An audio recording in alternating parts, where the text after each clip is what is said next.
transpersonal psychology expands the sense of self beyond what they call the skin encapsulated ego and says that who you are it's our body, it's our spiritual sense, but it's also this self that transpersonal psychology is really interested in, is the self that is interwoven with a larger reality than just the sort of building blocks from your early history. So it's both a theory, it's practices, and it's a way of relating and knowing our experience as a being that is much more vast than our biography.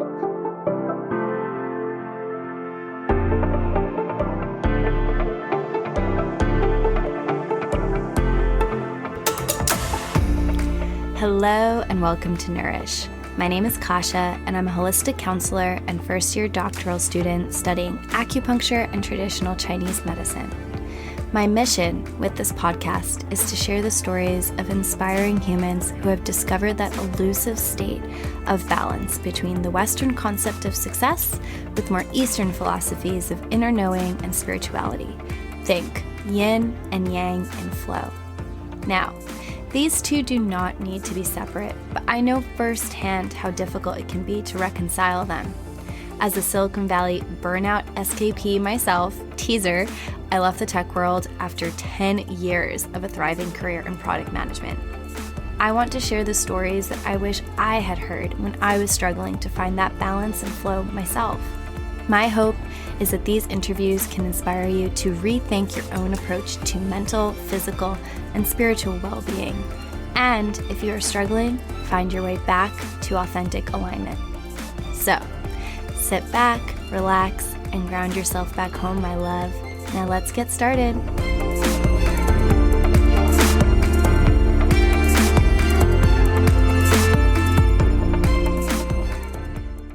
Hi everyone, and welcome back to Nourish.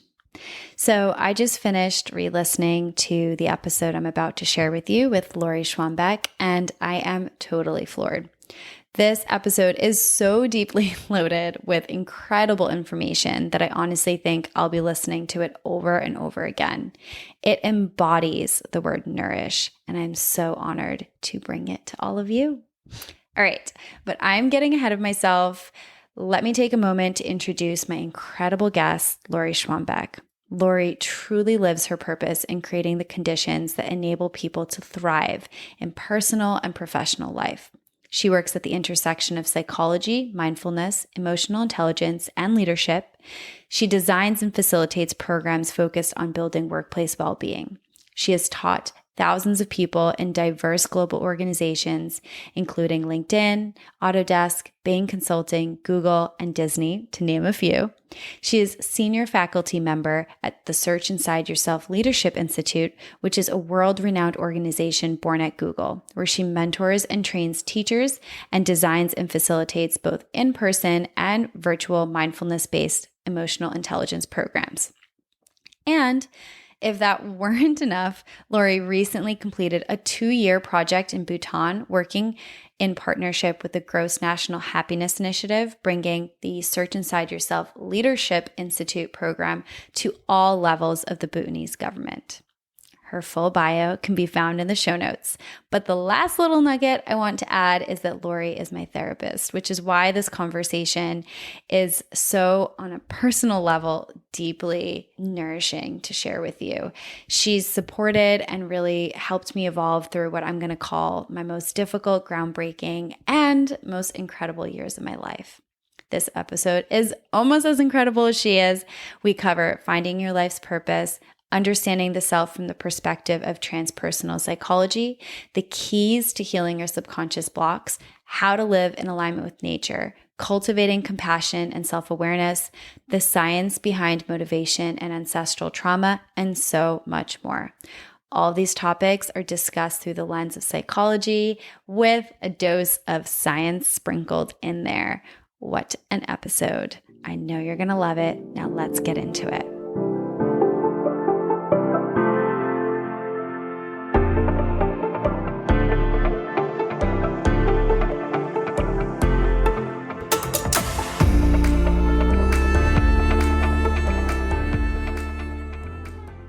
Lori. I am so excited to have you here, to be having a conversation out of the context of our therapy sessions. It's just beyond exciting. Thank you so much for joining me on the Nourish podcast. Oh, it's my pleasure, Kasha. And I've been looking forward to this. I really love what you're doing, and I'm excited to support you and the listeners in whatever we can share that will be of service. Yeah. And you've kind of witnessed this whole transformation. So I feel like this is like a full circle moment. All right. But before we dive into the questions, and you know, I have a lot, I would like to kick it off with a question that I ask each and every guest. And that is, what are 3 words that you would use to describe yourself? I just love this question. And the words that bubble up, first I would say playful / sarcastic, but playful, optimistic, and loving. Oh, I love that. And I love hearing this, like from the context of, you know, being your client, your patient, whatever, what have you. And so this is just so amazing to like hear this other side, because as I definitely would give you the loving and all the rest, but like playful, I was like, whoa, Lori coming at me here. Surprise. Okay. Well, I love that. So let's dive into it. You are a psychotherapist, executive leadership coach, and you currently spend your work days in between your own private practice, leading retreats at beautiful places like Esalen, Canyon Ranch, and or facilitating, well, actually you design and facilitate mindfulness-based emotional intelligence programs in organizations worldwide. But this was not always your story, as I know you pivoted into this world after a marketing career. Mm-hmm. And so I would love for you to share with the audience, you know, what that pivot looked like and kind of what motivated you to make this change. Because a lot of our audience, actually, they are people who choose to make, you know, create their second careers or make huge life changes like that. Yeah. And I'm noticing that as you ask the question, Kasha, I'm feeling the presence of my 25-year-old self in the conversation with us, who is so like, oh my God, I don't know what to do. And everything seems okay, but I'm not really happy. And so yes, I'm from Canada. I had a product marketing background, and I had all of the indications of a very successful career, a lot of advancement opportunities. And, you know, in some ways, I actually had a lot of fun with it. But there came a point, and I call it my early midlife crisis or my past life sometimes, in my mid-20s, where I realized increasingly so that I felt empty. And I looked at my boss and my boss's boss and the kind of the trajectory if I was to stay in this line of work, and it didn't really excite me. And, you know, so I did what I think a lot of people do, is thinking, well, if I accomplish more, like the more, then maybe I'll be satisfied. So I worked harder. I got, you know, raises, got promotions, and there's still this sense of emptiness. And yet it was confusing, because from the outside, everybody was looking at me saying, oh, you're so successful. And so there's a lot of admiration that I was receiving, especially from my family. And growing up, as many of us do, we are so shaped by the expectations and norms, whether they're overt and expressed or just what we see from our family. So I was doing all the right things, and still there was this emptiness. Then one day I was going for a walk. Actually, I was going for a run at that time along the Bow River in Calgary, Alberta, where I was living. And I saw an older woman sitting on a bench overlooking the river. And I say older, she's maybe my age now. I don't know. At that time, she seemed older. But I just had the thought, I wonder what she's thinking about. And I was musing on my run, and I thought, oh, I bet she's thinking about her life. And when I am that woman sitting by the river, thinking back on my life, what will I be thinking about? And, you know, at that time I knew what kind of car I wanted to get. It was like the neighborhood I wanted to buy a house in. I was very focused on the markers of success in terms of consumption and things. And I thought, I'm not going to be thinking about those things. I'm going to be thinking about the impact I had and the people in my life. And it was just really one of those aha moments where it felt like some larger wisdom came through me. And I really thought about, like, what is it that I love about my work? Because I actually did like a lot of what I did. It was creative. But what I loved the most were the people and having conversations and connecting with people. And I am endlessly curious about people. People fascinate me. So I thought, if I can understand people well enough to drive them towards a behavior change, which is really what marketing is, then maybe the behavior change, instead of it being consumption of a product, maybe the behavior change I want to support people making is towards lives of meaning and engagement and health and well-being. And so that was a really big part of it. And I'll also say, and I don't share this part of the story very often with many people, but with you, I will. At that time, I was also having a lot of really spontaneous, I call them non-ordinary experiences, where I would have precognitive dreams. I would feel the sense of someone speaking to me just in my daily life, just like in my waking life. And I didn't sense that it was a spirit or anything like that, but there was some deeper wisdom that was kind of knocking on the door, the different channels of my knowing that was not rational. It came through dreams. It came from, when I was intensely exercising, when I was in nature. And I just really felt the presence of a wisdom much larger than both my rational mind and the self that has been constructed by living a life that I thought everybody thought I should. There's something bigger that was saying, hey, pay attention. And I'm hearing myself say this now, and I'm like, for whatever reason, it's coming right now. But I became, again, curious. I would probably add that to one of my words as well of describing myself. I was really curious, like, what is this? And I became less and less interested in the world of consumption, the world of business, and more interested in what it means to be human with all of these different dimensions of our experience.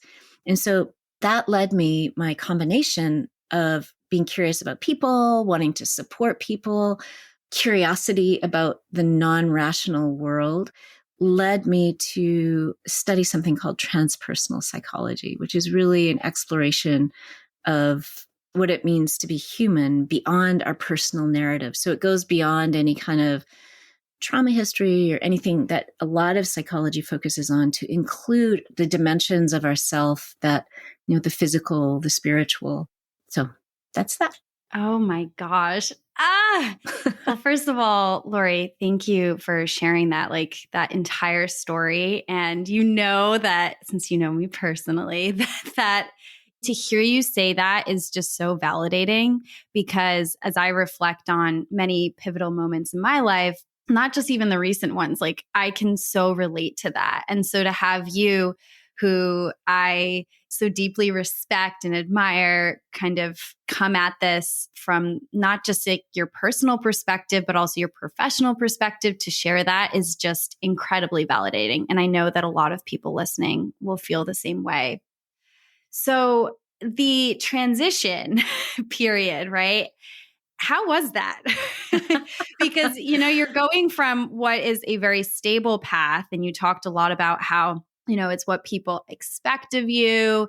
It's the safer path, to, first of all, having a very wizened experience in your, 20s, where you're actually reflecting on what you want your life to be like. But how did you kind of navigate trusting that voice and jumping into this unknown space of redefining your life? What came up for you during that time? Oh gosh. Again, I'm feeling the presence of my 27-year-old self in the room with us here. And I love her. Welcome, Lori. She's just she felt crazy at times. Again, the precognitive dreams, it was pretty unusual, and it was not something that I had a frame of reference for.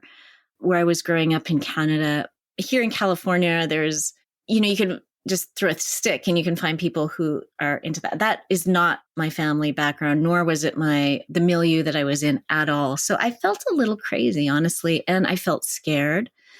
But there is something about the feeling I had when that voice would speak to me that I felt like it was so wanting and knowing what is best for me. Like there was just this warm, caring wisdom. And I had this bench that I would, on my runs that I would run to, that was kind of up overlooking this kind of ravine in this park in Calgary. And I would just sit there and I would just listen. And now I would say that was probably a time of meditation, but at the time I didn't know what it was. But I would just close my eyes. It would be on the run. So there's something about the physical exertion, something about not being my head. And I would just consciously listen to whatever was coming up. And the feeling I got of being supported and held and known, it buoyed me up with all the confusion and justification that I needed to do, because my family was certainly not down with this. My family thought, you want to, what? You want to move to California and be a psychologist? Like you should see a psychologist. What the heck are you talking about? Like you have like everything, like the perfect life. Like what are you doing? And so, but the feeling inside when I listened to those external voices versus listening, stilling myself enough and listening and feeling the internal voice was so markedly different. And then I also found that when I started reading about transpersonal psychology and just different aspects of it, of this inquiry really about what it means to live a meaningful and impactful life, I was just so fascinated, and it was fun for me that I couldn't help but do it. But it was hard. My family they didn't want me to move far away. They didn't want me to leave what they saw was a career that, from their perspective, meant I would have a safe and secure life. And also, whether they're conscious of this or not, was also a career that they could be proud of and would reflect well on them. And they still really don't understand what I do. But so it was really hard, really hard. But here you are today. Here I am. With the younger version of yourself as well in the room, probably very proud of you. Relieved we're not in the turmoil anymore. Well, that particular turmoil. There's always turmoil, but. So true. So true. So transpersonal psychology. I'm really curious to know, because I actually have not done much research about this. And I think a lot of people listening are probably not super familiar, but with it, like what makes it unique as opposed to, I guess, what you would call, I don't know, traditional psychology? Is it the theory? Is it kind of the tools that you use as a psychotherapist that has studied in this manner? The best way I can describe it is that, in Western psychology, we really look at the development of self and the ego self that, gets along in the world. And a lot of focus on psychology is about our family conditioning. And certainly I think that's valuable because we are very influenced by that. Transpersonal psychology expands the sense of self beyond what they call the skin encapsulated ego and says that who you are it's our body, it's our spiritual sense, but it's also this self that transpersonal psychology is really interested in, is the self that is interwoven with a larger reality than just the sort of building blocks from your early history. So it's both a theory, it's practices, and it's a way of relating and knowing our experience as a being that is much more vast than our biography. And the benefit of this, well, two things. First, it really spoke to my own experiences that I was having of knowing myself as tapping into wisdom that was so beyond my lived experience. But also, when we know ourselves as something beyond our biography, we can also tap into resources that are beyond what we might feel. So I feel connected to like a bigger field of life force. I feel connected to ancestral wisdom. I feel connected to nature because I am that. I'm not just the building blocks of the story of my life. And so I would say transpersonal psychology blends Western psychology, specifically positive psychology, I would say, because it looks at, instead of what's wrong with people and let's get them to baseline functioning, which I would say is most of Western psychology, it says, okay, let's look at the other half of the bell curve and look at what is possible. So the best correlate, I would say, in our Western framework would be positive psychology, and it weaves in that. But it also draws upon psychology, spirituality from other cultures, from other parts of the world, who conceptualize the self as much more than just our biography. And so there's a wide swath of influence that informs both the theory, the practices, as well as how we conceive of reality, frankly. And I definitely do experience that when I'm in session with you. I guess your approach is so unique. I'm curious when it comes to healing, right? And I don't know if this is traditional Western psychology, so please correct me, but at least I've always come in with the notion of, I have this experience, I'm going through this thing. If I can get to the root of this problem, like figuring out that, let's say, this happened in my childhood, therefore I'm like, looping on this trigger and it's showing up in these different ways. I'm happy to talk about, for example, like, let's say financial lack and scarcity mentality, let's say a very recent occurrence. Without getting into details, hey, Dad, he's a fan of this podcast, if you know. There's this notion, at least this belief, that if I get to the root of it and I figure it out, I will be healed. Mm-hmm. What is your perspective on that? Does it matter if we figure out the root? Should we be trying to do that, as we're like going through this journey of, quote, I don't know, unblocking ourselves to become the happiest, most accomplished, healthiest, balanced versions of ourselves? Or is there a different way that we should think about healing when it comes to mental and like psycho-emotional health? I think, again, it comes back to how we conceive the question of who are we really? So in your biography, you know something about your relationship with finances because your father has a certain relationship with finances. And that's true for all of us. We're very imprinted. But as you and I have talked about, there's also ancestral knowledge. And this is not certainly like Western psychology. Part of it is starting to open up to intergenerational trauma and the transmission of belief systems, ways of being, our physiology, nervous system that gets carried through the generations. So we could get to the root of what we can know in our rational mind, but the root is so much deeper. The root goes all the way back to the first bacteria that photosynthesized and expelled oxygen as a byproduct. And I think that's important to realize. And this is what I think that Chinese medicine does really well, is it recognizes that we are a system. So we can find one piece of that, and it might be in our biography, and we might call that the root, because that's the only place our rational mind can go. If we were really to feel the crumb trails, we might feel something much larger, and that might come to us through dreams.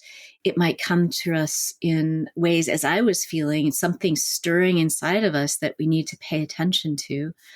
And so finding that root with the cognitive mind may or may not both free up energy and help us feel less self-critical, because we can see, oh yeah, there's some causality here. And we have to realize the causality is much more than our rational mind could ever know. And, the fields of interpersonal neurobiology and evolutionary psychology, like they're really showing that, whether it's through our DNA, if we want to get kind of in the material realm, or if we want to talk spiritually, there's other things that are, and other patternings that are influencing us. So the root might be important, but we can never really know the deepest part of it.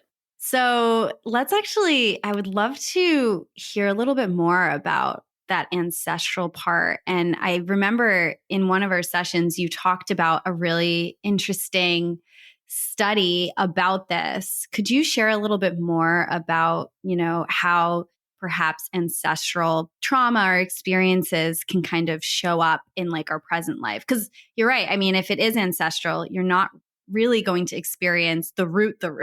It could go so far back. Well, Yeah, there's been a lot of interesting research on this. I think one of the studies that maybe we spoke about that I found really interesting was about rats with the smell of cherries. Was that the one? I Yeah. think, yes, that is the one. Yeah. So they, researchers took this rats, and they paired the scent of cherries with a shock, so that every time a rat would have the scent of cherries, they get a shock. And so then, of course, they were conditioned every time that they smelt cherries in absence of the shock, they'd have a stress response in their body. So that makes sense, right? Classical conditioning. Then what they did is those rats had babies, and they did nothing to the babies. Those babies lived a rat life. And those rats had offspring. And then they measured the stress response to the grandbabies of the original rats. And those rats showed a stress response in the presence of the scent of cherries. So it makes sense. It really makes sense that as organisms, whether we're humans or rats or whatever, survival is critical for us. So there's a learning that happens, especially around threat, that gets coded into our DNA. And so any stimulus that evokes the threat response is going to be coded, and we're going to say, pay attention to that. A more or less rat-oriented example is a research studies done with people who struggle with eating disorders or obesity, that their grandparents generally went through some kind of food-related trauma. So famine, for example, and then that gets carried through. They've looked at Holocaust survivors. And again, the grandchildren of Holocaust survivors tend to have higher levels of anxiety and depression. And so, it's just, this is how we've learned as species, whether it's human species or animal species or plant species. Susan Simard and her research at UBC looking at trees and how they pass down knowledge through their lineage as well. It's how we survive. So that's really fascinating. I think the healing part of it is that it helps us not blame ourselves and say that there's some character flaw in us if we're struggling in some way. To know that we're the product of a multitude of influences, whether that's simply just even through the DNA. However, we are responsible for healing our part of it, right? So we might not be to blame for the genesis of this. And most of the time, what we might call, especially for our kind of neurotic well, so to speak, what we might call our issues or our challenges are actually our defense mechanisms that have kind of gone askew, right? And some of these defense mechanisms are things that, like we've been talking about, get inherited. And then we're like, gosh, and then we get reinforced by the environment we're in. And then we can blame ourselves and feel crappy about ourselves. And we still have to do the work in healing. Oh, wow. Oh my gosh. It just gets me thinking immediately because, I mean, you know my background, but just for the audience here to think about, the heritage from Eastern Europe and kind of some of the hardships that happened there, to even imagine that perhaps some of the experiences that I'm seeing in my life, how that could be ancestral. So what do we do about this? Are we doomed, or, forever the cherry is going to follow us? Well, again, it's part of our survival strategy. It's not doomed. It's actually, this is how we survived, right? And when we think about it, we were actually inside of our grandmothers. That tripped me out when I learned that. So our grandmother's ovaries. Oh my God. Created our mothers. Our mother, when she was inside of her mother, had, an infant before they're born has all their eggs, right? So us as an egg, like that nesting Russian doll, we were inside of our mothers when they were inside of our grandmothers. And so it makes sense that we're going to be influenced. What do we do with this is, first, I think what I've seen in our culture of striving, our culture of performance, our culture of perfectionism, our culture even of the health and wellness industry, frankly, that says that we have to have the perfect diet, do the perfect thing, have the perfect everything. The presence of self-blame is so crippling. So I think the first thing is recognizing, how can we have compassion for ourselves? So compassion, self-compassion, I think is a foundational way of relating to ourselves. And then beyond that, then we bring in, for me, the transpersonal, this like sense of, so yes, I'm influenced by that. And we know this, the nature nurture. We're not just our genes. We're not just subject to the patterning in our DNA. We're also influenced by our environment. And so the question becomes, what environment are we putting ourselves in? And does that environment draw out the parts of ourselves that we can feel at our best? And I don't mean at our best from the perfectionistic standard, but our best where we feel vital, where we feel a sense of aliveness, where we feel engaged purposefully in our life. And so environmental, to the extent that we have the ability to choose the context we're in, and some people don't, to the extent that we can choose, like, oh, I'm noticing when I'm in this job, I tend to binge more. My addictive tendencies are present. I need to pay attention to that. What can I change both in the outer environment, but also change in the inner environment? What thoughts do I tell myself? What beliefs about who I am and how I'm valued? What's the motivation system that's active in me right now? And is that leading to the outcome that really is nourishing to me? Name of your podcast, which I love. So that's really where I turn to. And along that, and we've talked about this before, looking at people that you admire in life, because that expands the frame about what is possible, right? Who are people that are doing things in your life where you feel that vibrancy come up? And what is, because that gives you a clue of what your system, your body, mind, spirit system is drawn to. And I'm going to pause there. I've said a lot, but we can unpack any of that. That is so beautiful. And I just really appreciate hearing it out loud in this way. And I know the audience will as well, because I think all too often we're so focused on the next goal, the thing we're trying to solve. We're just really chasing after that next milestone that we don't really stop to reflect, like, okay, I'm sick. How do I feel about this? Like really start to tune in to what's actually going on, which actually leads me to my next question. For a lot of listeners, and I try to reflect on myself, like even a few years back, the prospect of like having self-compassion feels like a near impossible task, especially if you're in a loop of, we're overworking, fatigue, burnout. And like, let's say you have some of those emotional triggers coming up around, like, let's just say scarcity or lack or deservingness. I don't deserve this job, right? So I'm going to work harder, and now I'm fatigued and I'm burnt out. And, gosh, then there's all the negative self-talk, like you suck at your job. Everyone else is better than, right? You probably hear it day in, day out. And then on top of that, you put like societal pressure of we are celebrated for exhaustion and striving. And, things are changing, luckily, but that's a lot of what you see out there. So for people who are listening to this and being like, my gosh, that what you're just saying, Lori, sounds like a breath of fresh air, but I have no idea how to start to tap into that. What would you advise them to do? Like if they're just starting to dip their feet into like imagining a different life for themselves and they know something's off? I think first is, self-awareness is so critical.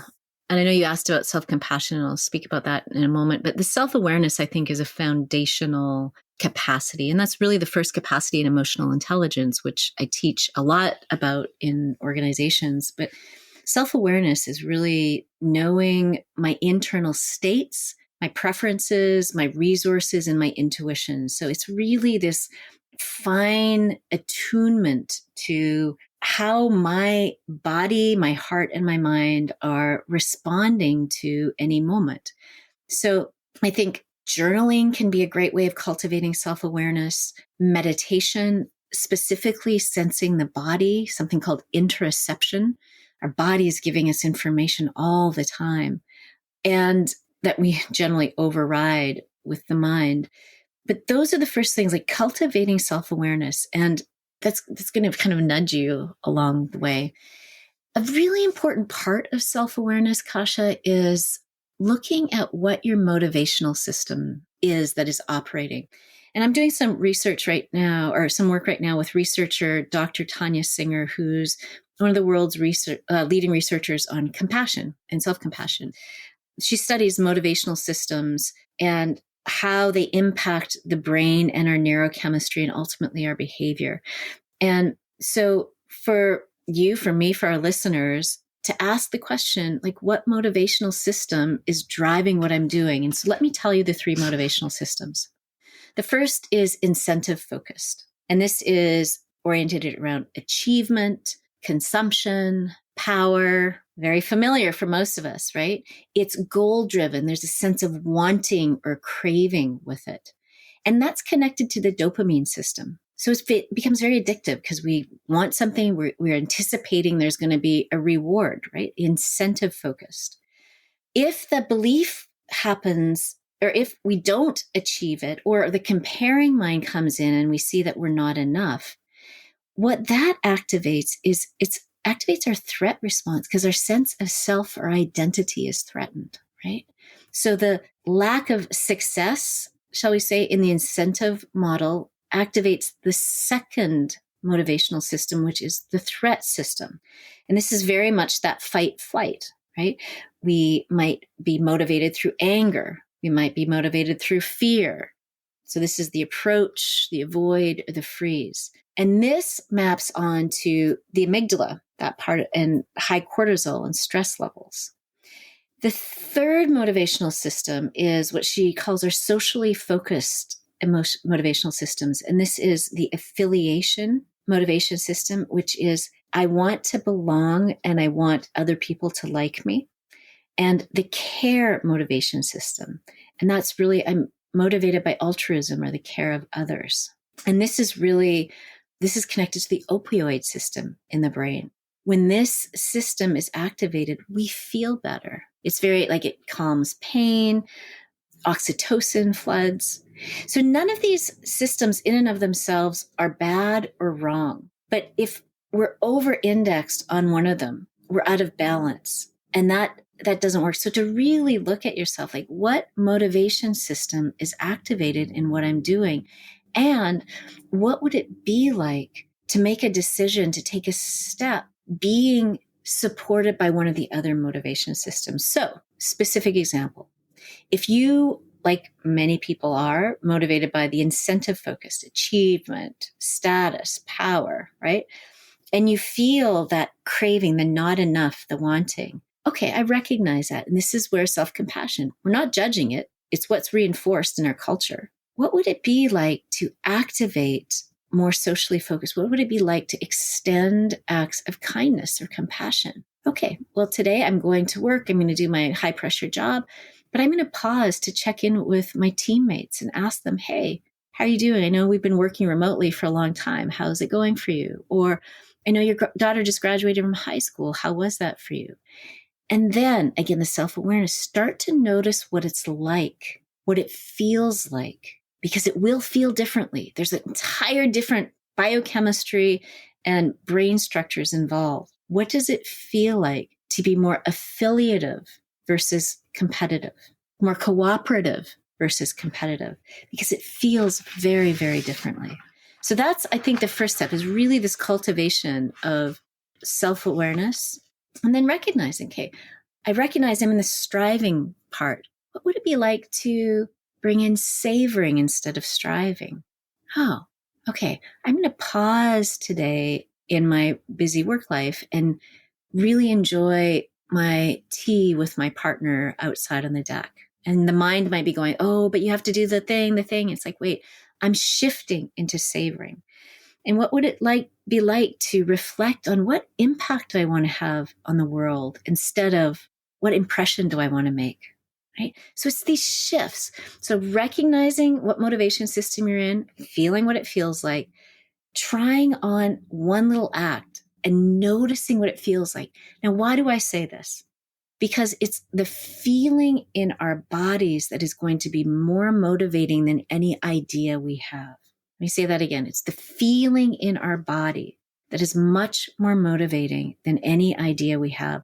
So if we can experiment a little bit with savoring instead of striving, with being collaborative instead of competitive, with stillness rather than busyness, and listen and sense how that feels. That then builds on itself. That's like the engine that keeps us focused on what nourishes us and building that life where we feel more engaged. Wow. I love that because it's like a both mix of practical kind of logic, like a logical approach to looking like, okay, where am I in balance? Where am I out of balance? And then it's also kind of very intuitive and like kind of rooted in your body. And it allows you to make like small changes as opposed to completely overhauling. Right. So, question for you.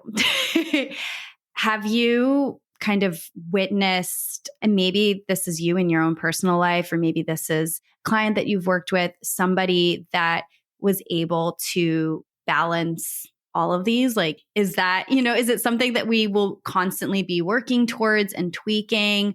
And I'll be even more specific, I guess. Like, sometimes I feel like the achieving is at odds with maybe not so much the kind of compassion for others, but at odds with like the savoring, right? Or at least it feels that way.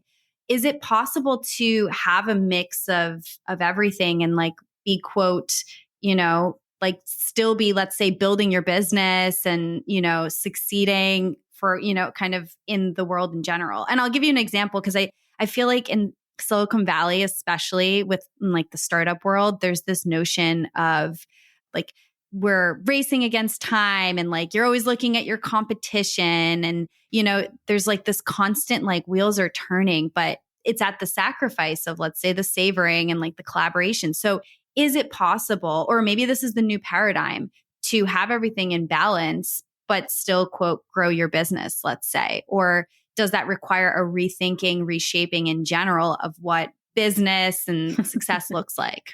Well, we haven't talked yet about nature, and nature is very much a big teacher for me, and just the kind of the systems approach to nature. So as you're speaking, I was thinking about nature and how nature gives us a clue, which is that sometimes like the spring season, it's really about blossoming. It's really about all the energy goes into producing the flowers and fruits. During the more fallow times, attention is drawn in and down and rootedness happens. It might not look like something's happening on the surface. So balance is not that at any moment in our lives, we're both achieving and savoring. We're both striving and savoring. We're both competitive and collaborative, but it's just recognizing that at different moments, we want to activate the different motivation systems depending on what we're doing. But the problem is that most people are out of balance. As you said, most people that we may be aware of are imbalanced and over-indexing on the achievement. There are people whose identity comes from helping others, and we might call that codependent even, and they don't take care of their own needs. And so they give their time away too freely, and then they're just completely burnt out. But then they need to take care of, more the business aspect or the structure boundaries of their life. So it's really about attuning and recognizing what season am I in my life in general, in a project that I'm working on, in the day, and when do I need to, again, engage the different systems that might be useful in that moment. So balance is not a uniform thing. We're dynamic. But the problem is that we have a static system that we're living into that burns us out. And our identity forms around that. And we don't believe it's possible to feel okay, to feel loved if we step outside of that. So true. So true. I just even realized, like, despite the podcast being theme nourished, as I'm asking the question, it's still linear. And that's just such an incredible perspective shift, like that, to kind of approach life with more of a even like seasonal mentality, like kind of mirroring nature in a way. That is so beautiful. Yeah, we're an organism that has rhythms because we are nature, and nature has rhythms. We override our rhythms with artificial light, with caffeine. I mean, and there's no judgment. I do it too. Yeah. With, just I often talk about the metaphor, and maybe I've used this with you before, about how we give all our energy to our fruits and flowers and we starve our roots. And the fruits and flowers are our accomplishments in our life, what other people value, what other people can see, what other people can appreciate. But what feeds those fruits and flowers are our roots. But that's the quiet times. That's the more internal work. That's the less flashy thing. And so it's a necessity to tend to the roots of our lives and know that our rhythms are going to be very different than other people's rhythms. And this is, you asked about self-compassion earlier. This is a part of it, of recognizing that we each have unique needs at different times. The comparing mind comes in when we compare ourselves to other people's rhythms, other people's fruits and flowers.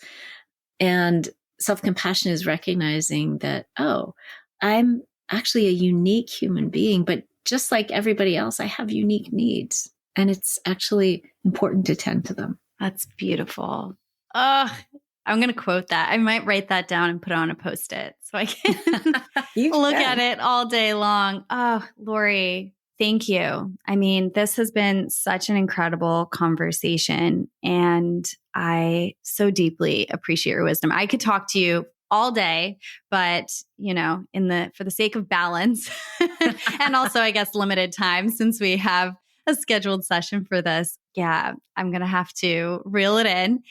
But I would love for you to share, how can people find you? Is there something that, you're really excited about that you'd like to share with the audience? I know everyone's going to be trying to seek you out after this conversation, so please share. Well, a couple of just thoughts as we wrap up, Kasha. I really appreciate what you're doing here, and you're targeting an individual audience. And so us as individual humans, we have to look at, like, what are my needs and how can I flourish? And you asked the question earlier about business and is there a new paradigm? I think businesses are also asking this question, not just as individuals within a business, but teams and organizations. What do we need as an entity, whether it's a team or an organization, to flourish, to, be regenerative in how we approach ourselves as humans? And I do think that there is a recognition within organizations that we need to be aware of this, because the rates of depression, disengagement, anxiety are just skyrocketing right now. So what you're doing at an individual level, I'm seeing people also do collectively, which is recognizing as humans, we've tried to attune ourselves to the machine and now virtual world. But I think there's this vital resurgence of recognizing our organic nature self and attending to that. And that's what I'm most excited about, partially because it's what guides my life and what I do bring into my workplace, whether it's individual sessions, as you know, or within teams, is really that what is most essential for us to build lives of meaning and engagement. Because as far as I know, we just have this one life and it's going to be over. And one of the placards I have a little tiny framed statement on my desk that says, "You are alive." And then against it, I have a little card that says, "You will die." And just that knowing that we're here right now, and it's not going to last forever. How do I want to live, as Mary Oliver, the poet, says, our one wild and precious life?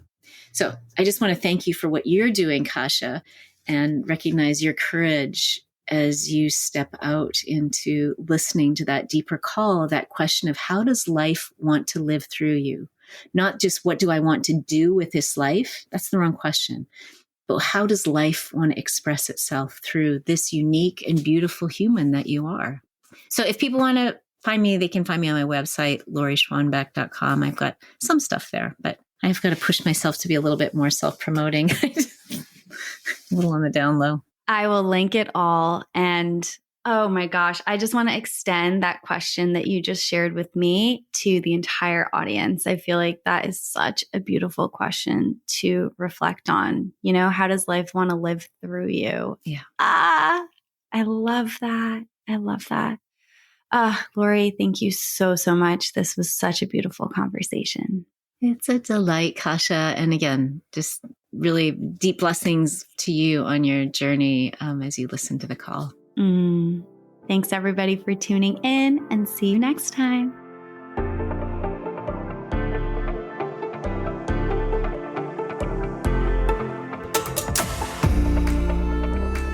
Thank you so much for tuning into this episode of Nourish. If you enjoyed this conversation, please leave a positive review. Your rating really helps the podcast grow, and your feedback means the world to me. I publish new episodes twice a month, so hit the subscribe button to be notified. Finally, if you'd like to learn more about the work I do as a holistic counselor or to connect, please head over to my website or my Instagram at Mira_wellness_co. I love speaking with each and every one of you. Thanks again for being a listener, and see you next time.